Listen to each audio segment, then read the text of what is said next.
یا ایھاالذین آمنوا اتقوا اللہ وکونوا مع الصادقین، اے لوگو، اے ایمان والو، اللہ سے ڈرو اور سچوں کے ساتھ ہو جاؤ، سچوں کے ساتھ ہو جاؤ۔ سچے کون؟ بعض لوگوں نے عجیب بات ہے کہا، اس کی تفسیر میں بعض لوگوں کا کہنا ہے اس سے مراد صوفیاء کرام ہے۔ صوفیاء سے زیادہ دین میں جھوٹ کسی نے نہیں بولا، اس لیے آپ کو دیکھیں گے شرکیات اور بدعات آپ کو وہیں ملے گا، شرکیات اور بدعات آپ کو وہیں ملے گا، عموماً وہیں ملے گا۔ جھوٹی حدیثیں عام طور سے عباد نے گھڑی ہیں، امام مسلم کا مقدمہ آپ دیکھیں آپ کو ملے گا۔ ہم نے صالحین سے زیادہ اللہ کے رسول صلی اللہ علیہ وسلم پر جھوٹ بولنے والا نہیں۔ صالحین سے مراد کون؟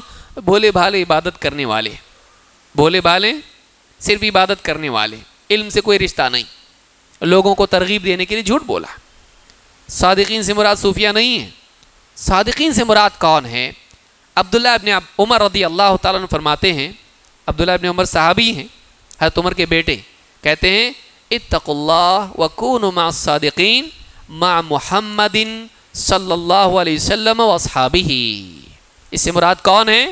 محمد صلی اللہ علیہ وسلم اور آپ کے صحابہ کے ساتھ ہو جاؤ، یہ سچے ہیں جنہوں نے اللہ سے اپنے عہد کو سچا کر دکھایا۔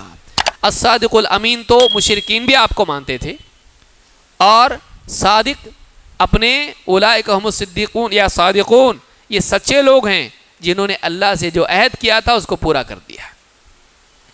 کون ہے وہ؟ صحابہ، اللہ کے نبی صلی اللہ علیہ وسلم کے صحابہ۔ تو عبداللہ ابن عمر رضی اللہ تعالیٰ عنہ کے نزدیک سچوں سے مراد کون ہے؟ نبی صلی اللہ علیہ وسلم اور آپ کے صحابہ۔ تم بھی ان کے ساتھ ہو جاؤ، اللہ کا حکم ہے، الگ کسی راستے پر جاؤ مت، ان کے ساتھ ہو جاؤ کا مطلب کیا؟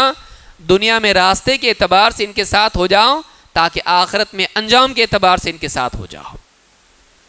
فَأُولَئِكَ مَعَ یعنی ان لوگوں کے ساتھ ہو جائے گا جن پر اللہ نے انعام کیا، مع الذین انعم اللہ علیہم۔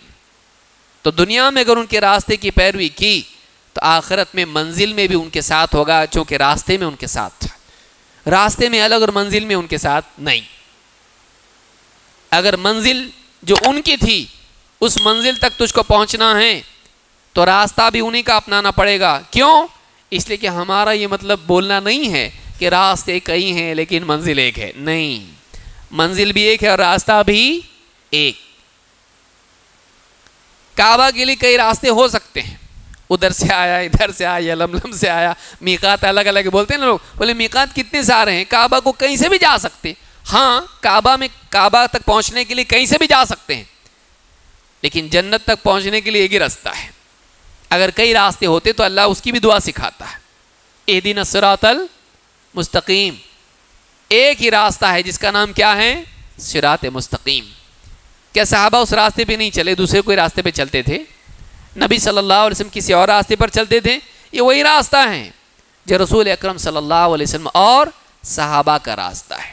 تو اللہ نے خود اس کا حکم دیا ہے کہ ہم صحابہ کے راستے پر چلیں، ان کا راستہ بن چکا ہے، نیا بنانے کی ضرورت ہے ابھی نہیں۔